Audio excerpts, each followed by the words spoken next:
Morgan Residences. So, bakit po tayo dito magbibideo? Kasi po, meron po tayong upcoming reopen unit sa darating na September 20 at 10 a.m. Through online reservation po yan. So, on my back, makita nyo po, ganyan po yung mga bahay dito. Townhouses na i-reopen po nila. Pero ipakita ko po sa inyo guys, yung Block 8 Lot 1, yan. Pero sorry naman guys, kasi madamo, no? Yan, papakita na rin namin sa inyo. So, ito po yung ating Block 8 Lot 1. Yan, corner siya. Tapos, itong buong po yan, yan po kasi yung dating barracks, no? So, ito na po yung i-reopen natin. From Block 8 Lot 1, 3, 5, 7, 9. Yan, mga inner po yan. 11, 13, 15, 21, 23, 25, 27, 29, and 31 hanggang dun po yan.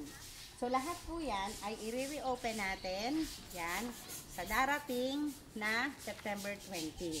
And sa mga naghahanap naman po guys ng RFO unit, meron naman po tayo ditong tatlong inner unit. Meron po tayong 852, 942, and 1031. So, ang inner unit po natin ay 6 months to pay na lang. Kaya, magkakaroon po tayo ng monthly equity na 47,653. Sa pag-ibig ay 6,671 lang. Pero, yung ating pong basic salary income dito ay medyo mababa lang. Kasi nasa 19,000 plus lang. So, ang Morgan Residences po ay located at Barangay San Bartolome, ayan, Santo Tomas, Batangas. Yan guys, meron po tayo dito kasing SM Santo Tomas, no? Siguro po naman familiar kayo. And yung magbubukas po natin guys na SNR sa tapat nung SM Santo Tomas. And ayun po, dito sa Santo Tomas, Batangas, marami pa rin po tayong ibang project ni Apex Homes na i-open.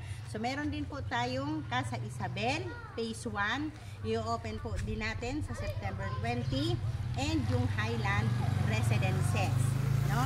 Yan po ang mga i-reopen natin sa darating na September 20.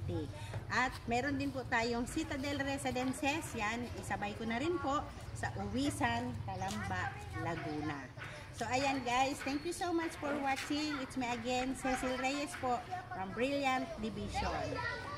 Please follow po and subscribe sa aking YouTube channel, Maria Cecilia Reyes. And mag-message po kayo sa aking Viber at 0921-2626-695. Bye!